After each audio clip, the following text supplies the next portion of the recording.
Hello students, कैसे हैं आप लोग। आई होप कि आप बहुत ही अच्छी होंगी। तो आज इस वीडियो हम बात करने वाले हैं बीएससी नर्सिंग 2026 का।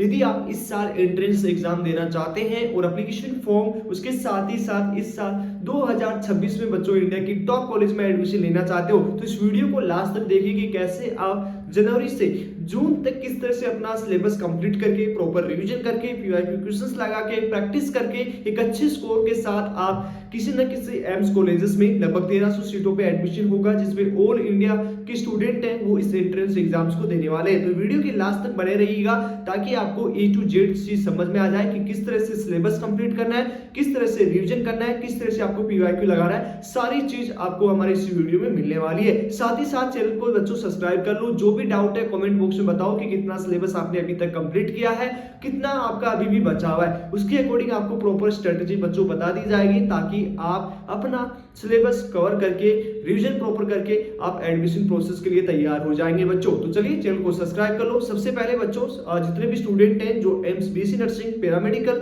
या किसी भी स्टेट का नर्सिंग एंड पैरामेडिकल का एंट्रेंस एग्जाम दे रहे हैं, तो उसके लिए हमने रोज प्रतिदिन आपका टेस्ट होता है, उसकी लिंक हमने व्हाट्सएप का लिंक है वो दे दिया है। सारे स्टूडेंट जिन्होंने ज्वाइन नहीं किया है वो ज्वाइन हो सकते हो एंड उसको साथ प्रॉपर क्लास की लिंक भी आपको वहीं पे मिलता है। तो जल्दी जल्दी चैनल को सब्सक्राइब कर लो और ज्वाइन नहीं किया है तो बच्चों लिंक आपको हमारे व्हाट्सएप ग्रुप की लिंक है वो डिस्क्रिप्शन में मिल जाएगी, वहां से ज्वाइन हो जाइए। प्रॉपर टास्क आपको मिलता है तो जल्दी से फटाफट ज्वाइन हो जाओ, चैनल को सब्सक्राइब कर लो। अब यहाँ पे हम क्या बात करने वाले हैं एम्स का 2026 का। ओके 2026 में एम्स 2 एंट्रेंस एग्जाम्स कंडक्ट करवाएगा जो आपका एडमिशन इसी एंट्रेंस एग्जाम्स के बेसिस पे लेने वाला है। ओके कौन कौन सी एंट्रेंस एग्जाम होगी, बीएससी नर्सिंग एंड उसके साथ ही साथ आपका पैरामेडिकल। ये चाहे यूजी कोर्सेज की बात करो एमएससी, तो दोनों लेवल पे इसका एंट्रेंस एग्जाम होता है। तो यहाँ पे आप यूजी लेवल की हम बात करने वाले हैं, उसके साथ ही साथ यहाँ पे बीएससी पैरामेडिकल का ये एंट्रेंस एग्जाम्स लेता है। ओके ये दोनों एंट्रेंस एग्जाम्स एम्स के द्वारा ली जाती है। अब यहाँ पे हम ओनली बात करेंगे किसका, एम्स बीएससी नर्सिंग का।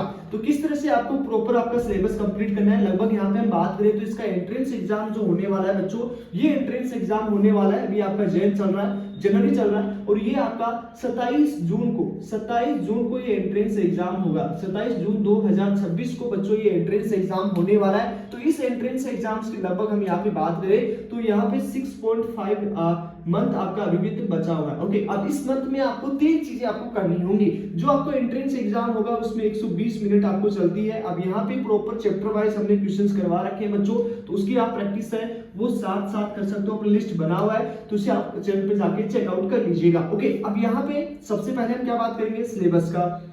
सिलेबस बच्चों आपको सबसे पहले कवर करना है। अब सिलेबस को किस तरह से डिवाइड करना है, सिलेबस को 3 जगह से आपको डिवाइडेड करना होगा। 3 तरह से, किस तरह से वो समझाते हैं बच्चों, और सिलेबस को उसी तरह से डिवाइड कीजिएगा। सबसे पहले आपकी जो इजी टॉपिक है फिजिक्स केमिस्ट्री, पहले आप सब्जेक्ट डिवाइड कर लीजिए कि आपने फिजिक्स डिवाइड किया, आपने केमिस्ट्री डिवाइड किया, आपने अभी बायोलॉजी कर लिया, तीनों सब्जेक्ट के नाम लिख लिए। उसके बाद में सबसे पहले फिजिक्स की बात करेंगे तो 11th एंड 12th का 11th एंड 12th आपको सिलेबस आता है बच्चों, इसका प्रोसेस देख लीजिएगा, वीडियो हमने बना रखा है। तो 11th एंड 12th का सिलेबस आएगा।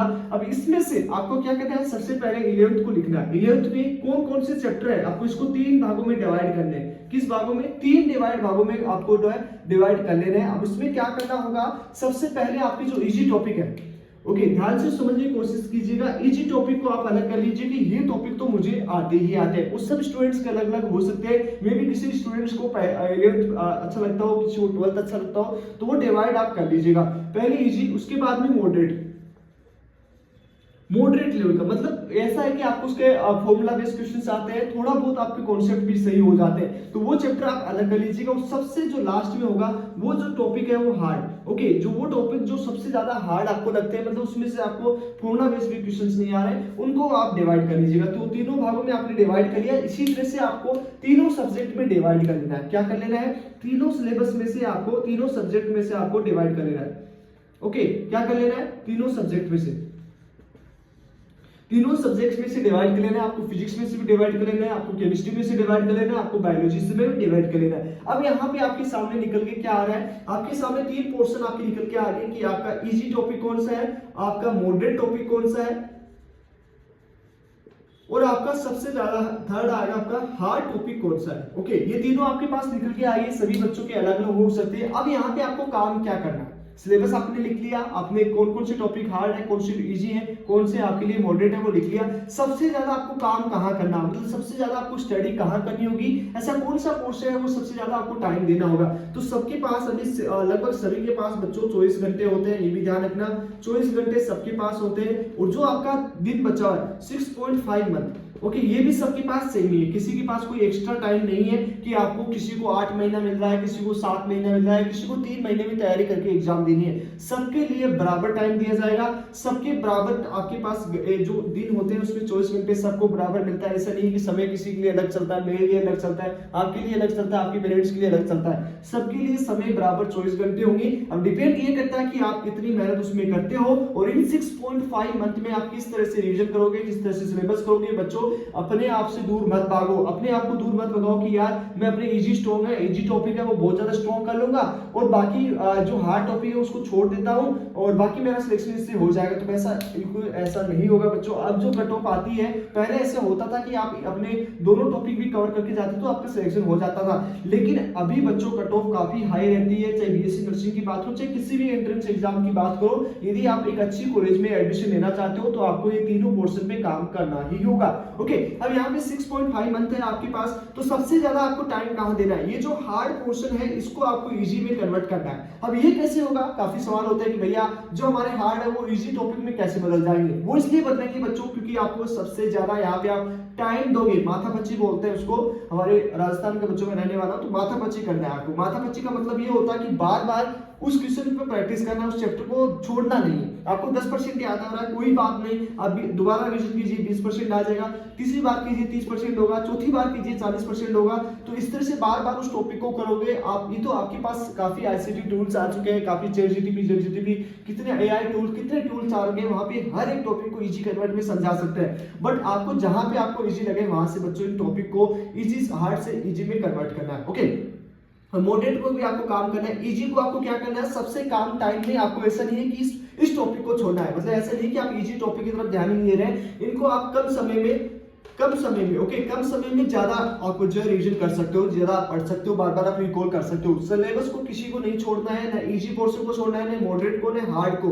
आपको बस सिर्फ इतना करना है कि इजी को कम टाइम लेके ज्यादा रिवीजन करना है, क्योंकि आपको वो समझ में आ चुका है, तो उसमें आप इजी टू हार्ड की तरफ चले, तो यहाँ पे हार्ड को इजी में कन्वर्ट कर लीजिए। ओके, तो इस तरह से आपको अपना सिलेबस है बच्चों कवर करना है, ये चीज आपको समझ में आ चुकी है। इसमें यदि कोई डाउट हो तो बच्चों आप पूछ सकते हो। चलिए अब हम नेक्स्ट पोर्शन की बात करेंगे। जो नेक्स्ट पोर्शन बच्चों क्या है, ओके, ये आपको समझ में आ चुकी है कि इस तरह से आपको अपना सिलेबस है वो कवर करना है। ओके, अब जैसे सिलेबस कवर हो जाता है तो अब आती है बात रिवीजन की। ओके, अब रिवीजन कैसे करेंगे वो भी हम एक बार डिस्कस कर लेते हैं। सेकंड जो फेज होता है बच्चों वो होता है रिवीजन का, रिवीजन फेज होता है। अब ये सबसे बच्चों यही जो रिवीजन प्रोसेस होती है ये आपका सिलेक्शन निर्धारित करता है कि आपका सिलेक्शन होगा या नहीं होगा, क्योंकि सिलेक्शन जो होता है वो इसी रिवीजन प्रोसेस पे होगा। क्योंकि जब तक आपका रिवीजन अच्छे से नहीं होगा तब आप एक अच्छे स्कोर की तरफ नहीं बढ़ सकते। ये जो रिवीजन प्रोसेस होता है वही आपको जो है एक टॉप लेवल पे पहुंचाता है, एक अच्छी कॉलेज में एडमिशन आपको दिलवाता है। अब रिवीजन कैसे करना है, अब यहाँ पे भी आपको क्या करना है, सबसे पहले आपने बायोलॉजी देख लिया, केमिस्ट्री देख लिया और उसके साथ ही साथ आपका फिजिक्स आ गया। ओके, अब फिजिक्स आ गई तो रिवीजन करोगे तो रिवीजन से आपको दो चीज पता लग जाएगी। क्या चीजें पता लगेगी कि सबसे पहले तो आपका उस टॉपिक में से क्या वीक है। ओके, मतलब ऐसे आप 11th का कर रहे हो, 11th का कोई भी आप टॉपिक उठा लिया, जैसे अपने वर्क एनर्जी पावर उठा लिया, वर्क एनर्जी पावर, तो यहाँ पे याद तो आपको सब हो रहा है लेकिन आप क्वेश्चन सॉल्व नहीं कर पा रहे हो, मतलब क्वेश्चन पकड़ में नहीं आ रहा है। ओके, क्वेश्चन पकड़ में नहीं आ रहा है, कैलकुलेशन आपकी फास्ट नहीं है, क्योंकि देखो आप फिजिक्स के क्वेश्चन लगाने जाओगे तो यहाँ पे आपको तीन चीज पता होना चाहिए। क्या, सबसे पहले आपको उनकी फॉर्मूला,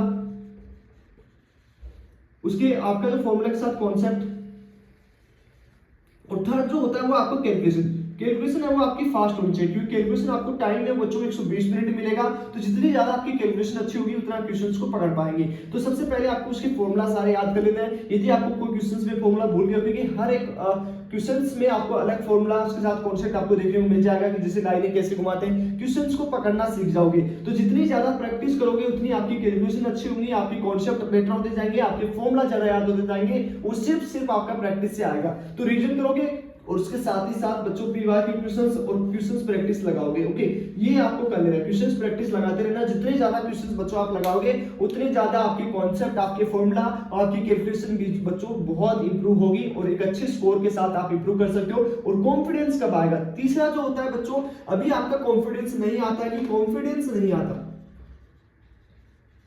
ओके, कॉन्फिडेंस नहीं आता। वो क्यों नहीं आता है कॉन्फिडेंस? क्योंकि अभी आपने सिलेबस कवर नहीं किया है। जैसे आप रिवीजन की तरफ बढ़ेंगे तो जैसे आपके क्वेश्चन सही होने लगेंगे तो आपका कॉन्फिडेंस बढ़ेगा। इसको और कॉन्फिडेंस में कन्वर्ट नहीं करना है बच्चों। सिंपल यदि आपको आता है तो आपके इजी हार्ड टॉपिक है उसको इजी में कन्वर्ट करने की कोशिश करना है और बार बार प्रैक्टिस करना है। चाहे आपको एक ही क्वेश्चन को 1000 बार पढ़ना पड़ जाए तो बच्चों पढ़ो, आपका मन नहीं करेगा, पढ़ना है। क्योंकि यही जो है वही क्वेश्चन आपकी जैसे हमारे चैनल में भी आपको लगभग 5000 से ज्यादा क्वेश्चन दिए जाएंगे। अब ये नहीं कि हर साल बच्चों हम करवाते हैं और हर साल ऐसे ही क्वेश्चन आते हैं, कोई नया आपके लिए क्रिएट नहीं कर देगा। क्योंकि पेपर पैटर्न है वो सही देख के बनाया जाता है कि आपको 120 मिनट में पेपर कंप्लीट हो जाए, तो इसी तरह से बताते हैं। तो प्रॉपर आपको बच्चों रिवीजन करना है। रिवीजन के लिए क्लासेस हमने लगा रखी है, पीवाईक्यू क्वेश्चन सॉल्व करना है, उसके लिए क्वेश्चंस लगा रहे हैं। तो ये जो 3 प्रोसेस होती है यही बच्चों आपका सिलेक्शन करवाती है। क्या क्या चीजें बताई मैंने हमने? सबसे पहले आपका सिलेबस हो गया, दूसरा आपका रिवीजन हो गया। ओके, दूसरा आपका क्या हो गया? रिवीजन हो गया। थर्ड आपका हो गया पीवाईक्यू। अब सिलेबस कैसे करना है? इजी, हार्ड और मॉडरेट टाइप में रिवीजन आपको प्रैक्टिस करनी है। आपको इससे क्या होगा?